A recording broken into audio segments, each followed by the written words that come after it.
আসসালামু আলাইকুম। আশা করি সবাই ভালো আছেন। বন্ধুরা, যিনারা আমার এই ভিডিওটি দেখছেন তারা দয়া করে আমার আগের ভিডিওটা দেখে নেবেন, তবেই তো আপনারা এই ভিডিওটা বুঝতে পারবেন। আমার আগের ভিডিওর লিঙ্ক ডিসক্রিপশনে দেওয়া আছে, ওখান থেকে দেখে নেবেন। তবে শুরু করি। তার মানে হলো 127 নম্বর আয়াতে আল্লাহ বলছেন, তোমাদেরকে তো এতিমদের ব্যাপারে বিধানাবলী শোনানোই হয়েছে, যা 1 নম্বর সূরার 10 নম্বর আয়াতে নির্দেশ করে। এছাড়া আল্লাহ বলছে, তোমরা মেয়েদেরকে তাদের সম্পত্তি ও প্রাপ্ত সম্পদ দিতে চাও না, অথচ তাদের সম্পত্তির লোভে বিয়ে করতে চাও, যা 4 নম্বর সূরার 3 নম্বর আয়াতে বিয়ে করার কথা বুঝলে পুরোই উল্টো হয়ে যায়। যেমন আপনি এতিম মেয়েদের সম্পত্তি খরচ করে ফেলতে পারেন, সেই ভয়ে আপনি তাদেরকে বিয়ে করে ফেললেন, কিন্তু 4 নম্বর সূরার 127 নম্বর আয়াতে যে আল্লাহ এই কাজটার সমালোচনা করেছেন, তাহলে জিনিস মিলে না তো। অর্থাৎ 4 নম্বর সূরার 127 নম্বর আয়াত থেকে একদম সুস্পষ্ট যে এতিম মেয়েদেরকে সম্পত্তির লোভে বিয়ে করা আল্লাহর নির্দেশ লঙ্ঘন করা বোঝায়। সূরা নিসা 4 নম্বর সূরার 3 নম্বর আয়াতে মূলত বলা হয়েছে, নারী এতিমদেরকে বিয়ে দিয়ে দিতে যদি তাদের দেখভাল করা সম্ভব না হয়। কখনোই এখানে 4 বিয়ের পারমিশন দেওয়া হয়নি।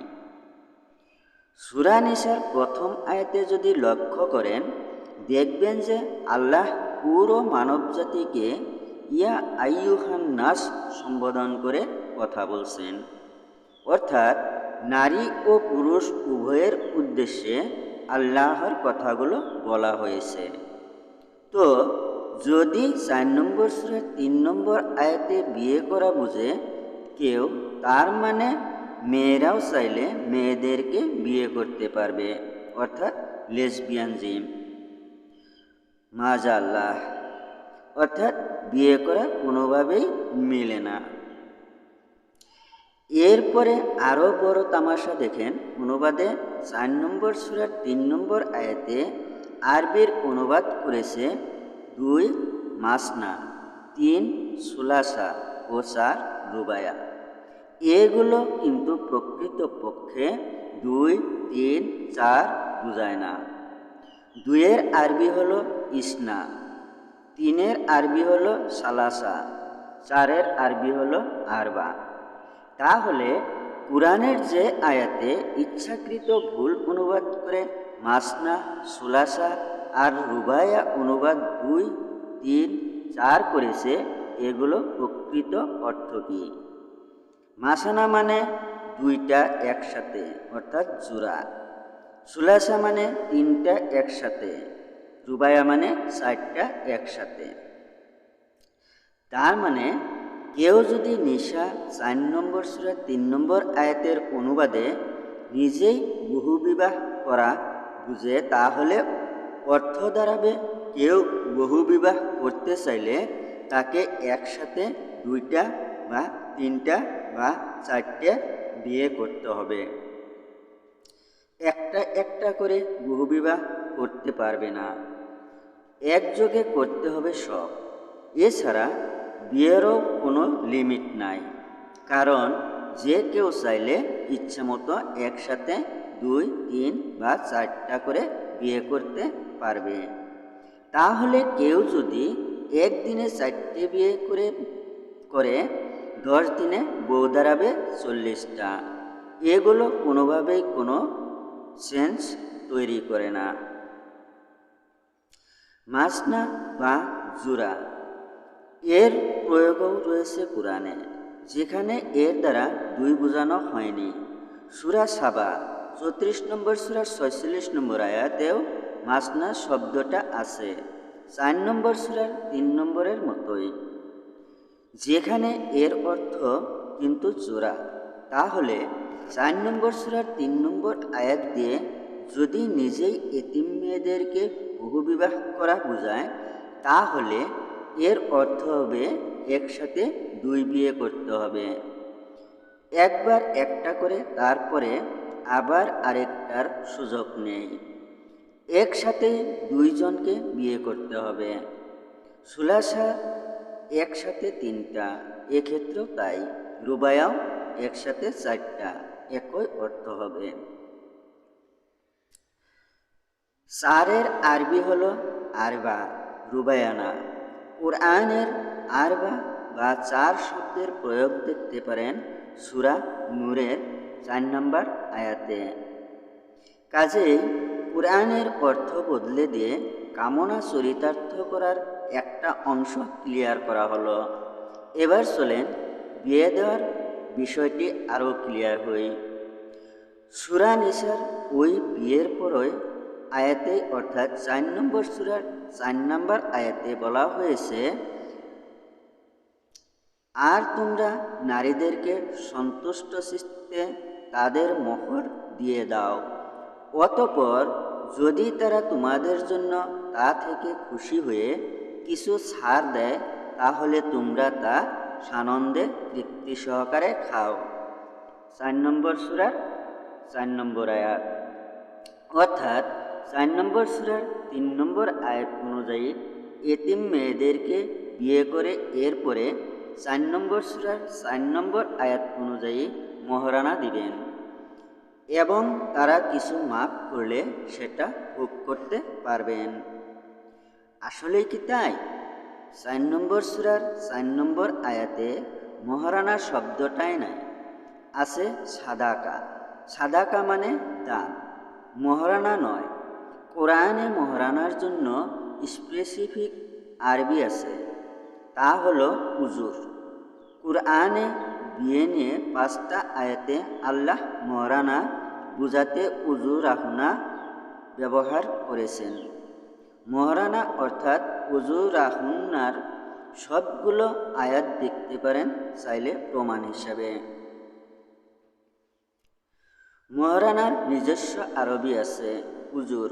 4 নম্বর সূরার 24 নম্বর আয়াত, 4 নম্বর সূরার 25 নম্বর আয়াত, 5 নম্বর সূরার 5 নম্বর আয়াত, 33 নম্বর সূরার 50 নম্বর আয়াত। কাজেই একদম দিনের আলোর মতো স্পষ্ট যে 4 নম্বর সূরার 4 নম্বর আয়াতে কোনো মহারানা নাই, আছে দান করার বা সাদগার কথা। সাদগা হয়ে গেছে মহারানা। তো এবারে কি দাঁড়ালো তাহলে? আল্লাহর কোরআনে কি বলেছেন এই কথিত 4 বিয়ের আয়াতে? আল্লাহ প্রথমেই ইয়া আইয়ুহান নাস বলে পুরো মানব জাতিকে নারী পুরুষ লিঙ্গ নির্বিশেষে সম্বোধন করে এতিমদেরকে কিভাবে দেখভাল করতে হবে সেসব বিধান বর্ণনা করেছেন। এতিমদেরকে কিভাবে রক্ষা করতে হবে, দেখভাল করতে হবে, তাদের সম্পত্তি রক্ষা করার কথা, ফেরত দেওয়ার কথা বর্ণনা করেছেন। 4 নম্বর সূরার 3 নম্বর আয়াতে আল্লাহ বলেছেন, আর যদি তোমরা সন্দেহ করো এতিমদের সাথে ন্যায় বিচার করতে পারবে না, তবে এতিম মেয়েদের মধ্য হতে যেমন সঙ্গত মনে করো বিয়ে দাও 2 জন 3 জন বা 4 জন করে।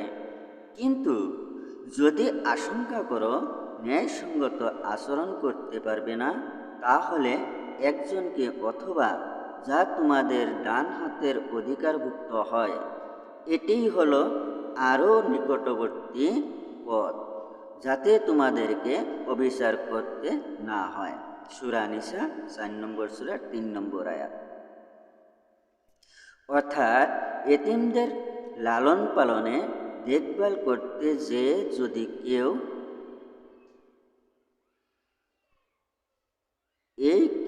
না পুরুষ বা নারী উভয়ে হতে পারে, যেহেতু 4 নম্বর সূরার 1 নম্বর আয়াতে আল্লাহ লিঙ্গ নিরপেক্ষ শব্দ নাশ বলে সব মানুষকে বুঝিয়েছেন।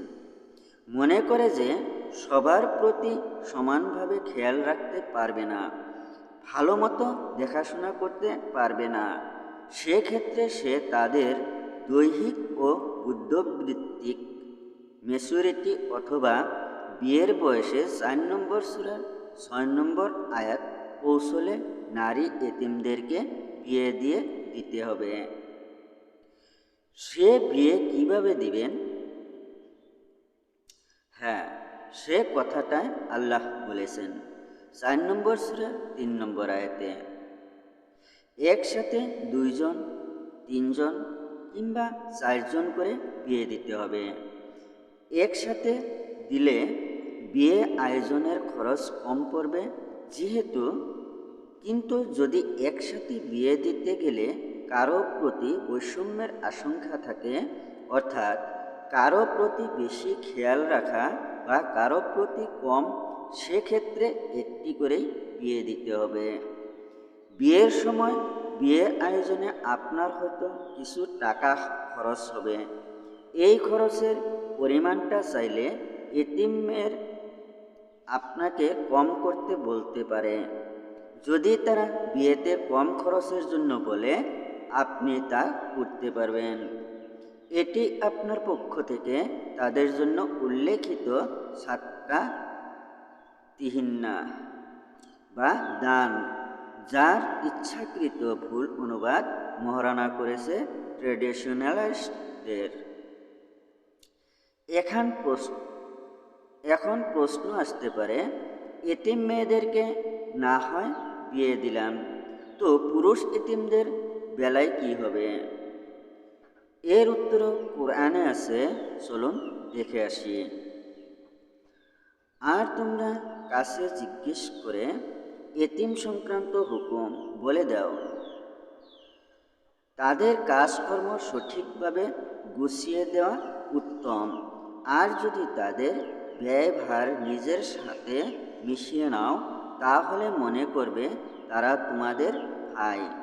বস্তুত অমঙ্গলকামী ও অমঙ্গলকামীদেরকে আল্লাহ জানেন।